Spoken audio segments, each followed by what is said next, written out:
Hi, I'm Taylor.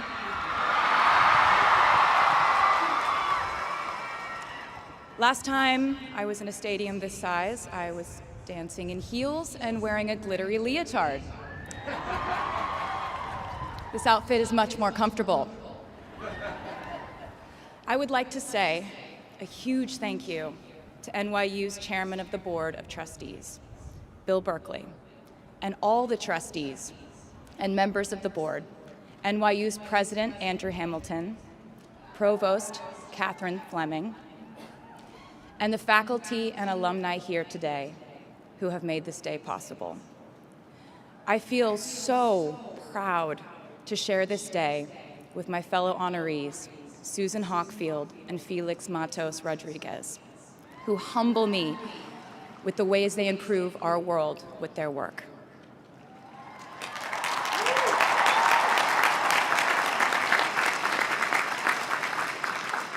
As for me, I'm 90% sure the main reason I'm here is because I have a song called 22.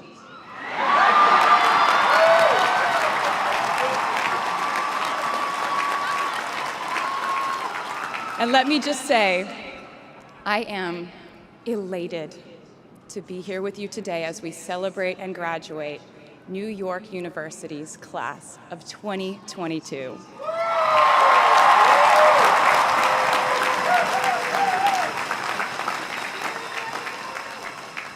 Not a single one of us here today has done it alone. We are each a patchwork quilt of those who have loved us, those who have believed in our futures, those who showed us empathy and kindness, or told us the truth, even when it wasn't easy to hear. Those who told us we could do it when there was absolutely no proof of that. Someone read stories to you and taught you to dream and offered up some moral code of right and wrong for you to try and live by. Someone tried their best to explain every concept in this insanely complex world to the child that was you as you asked a bazillion questions like, how does the moon work? And why can we eat salad but not grass? And maybe they didn't do it perfectly. No one ever can. Maybe they aren't with us anymore. In that case, I hope you'll remember them today. If they are in this stadium, I hope you'll find your own way to express your gratitude for all the steps and missteps that have led us to this common destination.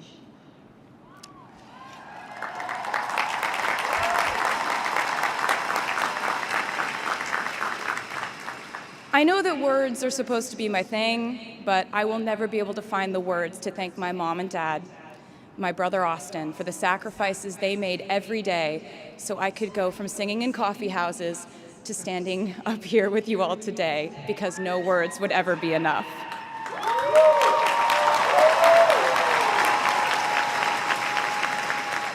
To all the incredible parents, family members, mentors, teachers, allies, friends, and loved ones here today who have supported these students in their pursuit of educational enrichment, let me say to you now, welcome to New York. It's been waiting for you.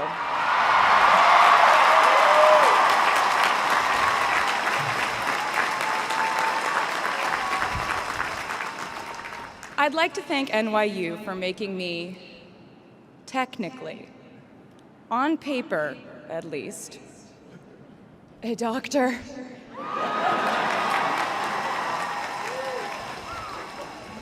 Not the type of doctor you would want around in case of an emergency. Unless your specific emergency was that you desperately needed to hear a song with a catchy hook and an intensely cathartic bridge section.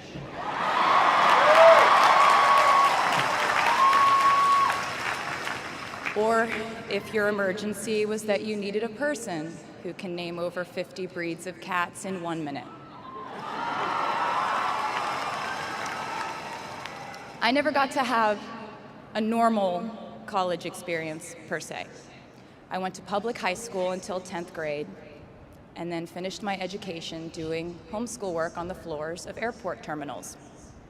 Then I went out on the road for radio tour, which sounds incredibly glamorous, but in reality, it consisted of a rental car, motels, and my mom and I pretending to have loud mother-daughter fights with each other during boarding so no one would want the empty seat between us on Southwest.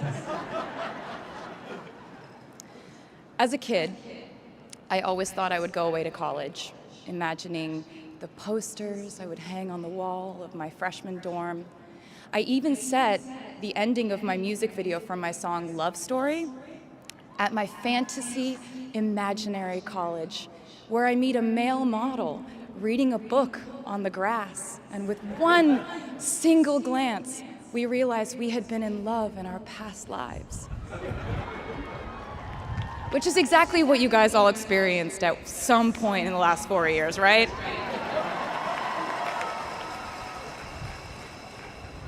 But I really can't complain about not having a normal college experience to you, because you went to NYU during a global pandemic, being essentially locked into your dorms and having to do classes over Zoom.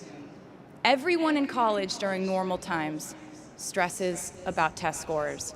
But on top of that, you also had to pass like 1,000 COVID tests. I imagine the idea of a normal college experience was all you wanted too.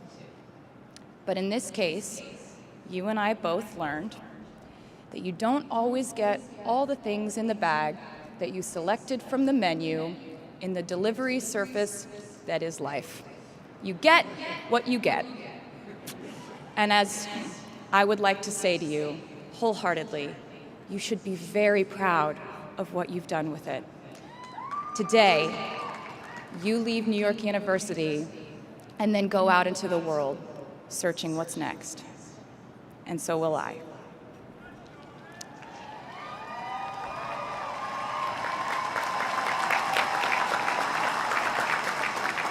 So as a rule, I try not to give anyone unsolicited advice unless they ask for it. I'll go into this more later. I guess I have been officially solicited in this situation to impart whatever wisdom I might have to tell you things that have helped me so far in my life. Please bear in mind that I in no way feel qualified to tell you what to do. You've worked and struggled and sacrificed and studied and dreamed your way here today. And so you know what you're doing. You'll do things differently than I did them and for different reasons. So I won't tell you what to do because no one likes that. I will, however, give you some life hacks I wish I knew when I was starting out my dreams of a career and navigating life, love, pressure, choices, shame, hope, and friendship. The first of which is, life can be heavy, especially if you try to carry it all at once. Part of growing up and moving into new chapters of your life is about catch and release. What I mean by that is knowing what things to keep and what things to release. You can't carry all things, all grudges, all updates on your ex, all enviable promotions your school bully got at the hedge fund his uncle started. Decide what is yours to hold and let the rest go.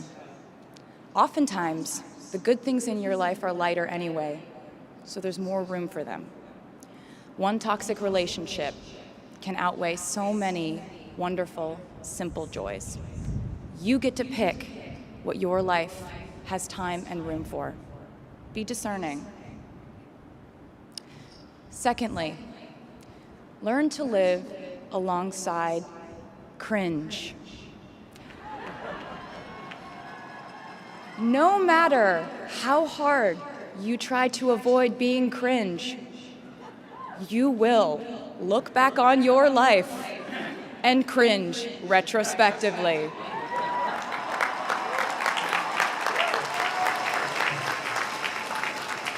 Cringe is unavoidable over a lifetime. Even the term cringe might someday be deemed cringe.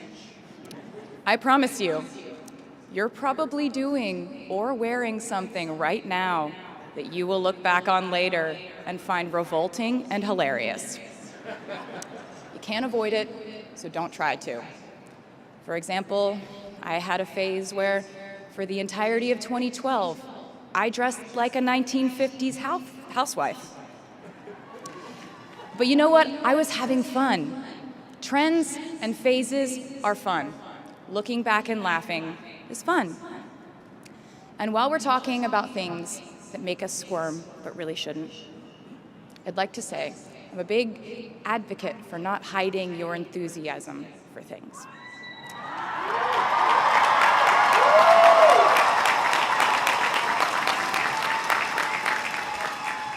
It seems to me that there is a false stigma around eagerness in our culture of unbothered ambivalence.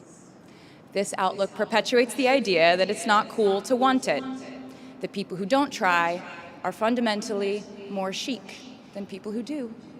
And I wouldn't know because I've been a lot of things, but I've never been an expert on chic, but I'm the one who's up here, so you have to listen to me when I say this. Never be ashamed of trying. Effortlessness is a myth.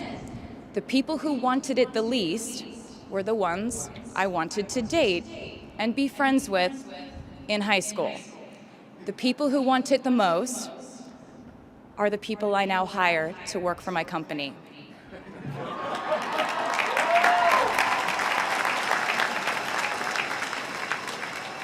I started writing songs when I was 12, and since then, it's been the compass guiding my life, and in turn, my life guided my writing. Everything I do is just an extension of my writing, whether it's directing videos or a short film, creating the visuals for a tour, or standing on a stage performing. Everything is connected by my love of the craft, the thrill of working through ideas and narrowing them down and polishing it all up in the end, editing, waking up in the middle of the night, throwing out the old idea because you just thought of a newer, better one, or a plot device that ties the whole thing together. There's a reason they call it a hook. Sometimes a string of words just ensnares me, and I can't focus on anything until it's been recorded or written down. As a songwriter, I've never been able to sit still or stay in one creative place for too long. I've made and released 11 albums, and in the process, I've switched genre from country to pop to alternative to folk. And this might sound like a very songwriter-centric line of discussion, but in a way, I really do think we are all writers. And most of us write in a different voice for different situations. You write differently in your Instagram stories than you do your senior thesis. You send a different type of email to your boss than you do your best friend from home. We are all literary chameleons, and I think it's fascinating. It's just a continuation of the idea that we are so many things all the time. And I know it can be really overwhelming figuring out who to be and when, who you are now, and how to act in order to get where you want to go. I have some good news. It's totally up to you. I have some terrifying news. It's totally up to you. I said to you earlier that I don't ever offer advice unless someone asks me for it, and now I'll tell you why. As a person who started my very public career at the age of 15, it came with a price. And that price was years of unsolicited advice. Being the youngest person in every room for over a decade meant that I was constantly being issued warnings from older members of the music industry, media, interviewers, executives, and this advice often presented itself as thinly veiled warnings. See, I was a teenager at a time when our society was absolutely obsessed with the idea of having perfect young female role models. It felt like every interview I did included slight barbs by the interviewer about me one day running off the rails. And that meant a different thing to every person who said it to me. So I became a young adult while being fed the message that if I didn't make any mistakes, all the children of America would grow up to be perfect angels. However, if I did slip up, the entire earth would fall off its axis, and it would be entirely my fault, and I would go to pop star jail forever and ever. It was all centered around the idea that mistakes equal failure, and ultimately, the loss of any chance at a happy or rewarding life.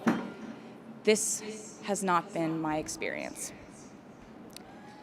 My experience has been that my mistakes led to the best things in my life. And being embarrassed when you mess up, it's part of the human experience. Getting back up, dusting yourself off, and seeing who still wants to hang out with you afterward and laugh about it, that's a gift. The times I was told no, or wasn't included, wasn't chosen, didn't win, didn't make the cut, looking back, it really feels like those moments were as important, if not more crucial, than the moments I was told yes. Not being invited to the parties and sleepovers in my hometown made me feel hopelessly lonely. But because I felt alone, I would sit in my room and write the songs that would get me a ticket somewhere else. Having label executives in Nashville tell me that only 35-year-old housewives listen to country music, and there was no place for a 13-year-old on their roster, made me cry in the car on the way home.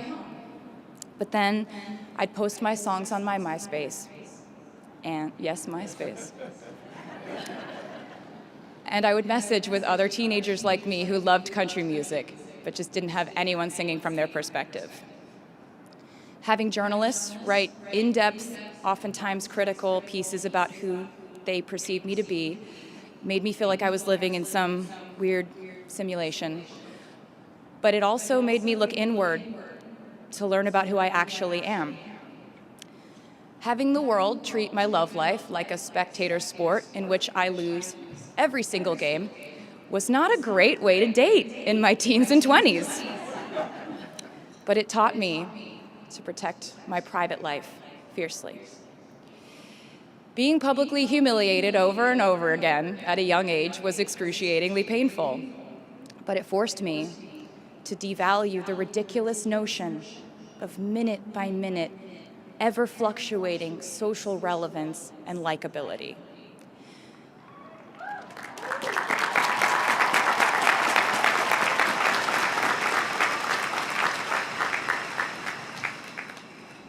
Getting canceled on the internet and nearly losing my career gave me an excellent knowledge of all the types of wine.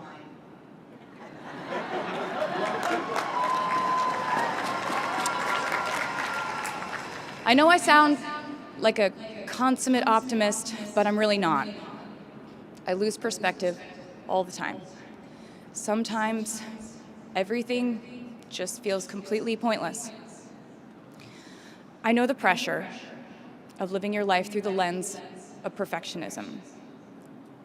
And I know that I'm talking to a group of perfectionists because you are here today graduating from NYU.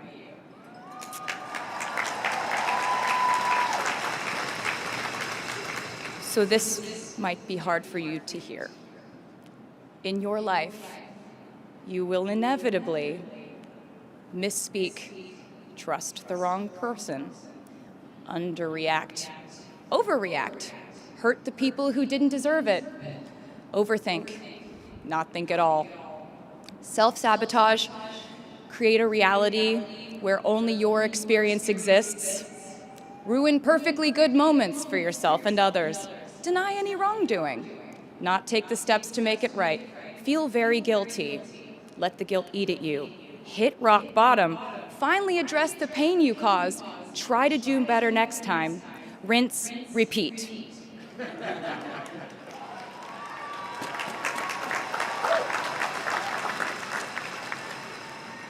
And I'm not gonna lie. These mistakes will cause you to lose things. I'm trying to tell you that losing things doesn't just mean losing. A lot of the time, when we lose things, we gain things too. Now you leave the structure and framework of school and chart your own path. Every choice you make leads to the next choice, which leads to the next, and I know it's hard to know which path to take. There will be times in life where you need to stand up for yourself. Times when the right thing is actually to back down and apologize. Times when the right thing is to fight. Times when the right thing is to turn and run. Times to hold on with all you have. And times to let go with grace. Sometimes the right thing to do is to throw out the old schools of thought in the name of progress and reform. Sometimes the right thing to do is to sit and listen to the wisdom of those who have come before us. How will you know what the right choice is in these crucial moments? You won't. How do I give advice to this many people about their life choices? I won't. The scary news is you're on your own now. But the cool news is you're on your own now.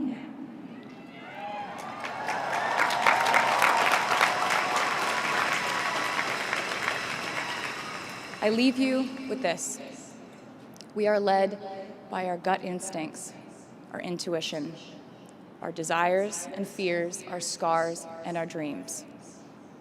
And you will screw it up sometimes. So will I. And when I do, you will most likely read about it on the internet. Anyway, hard things will happen to us. We will recover. We will learn from it. We will grow more resilient because of it. And as long as we are fortunate enough to be breathing, we will breathe in, breathe through, breathe deep, and breathe out. And I am a doctor now, so I know how breathing works. I hope you know how proud I am to share this day with you. We're doing this together, so let's just keep dancing like we're the class of 22.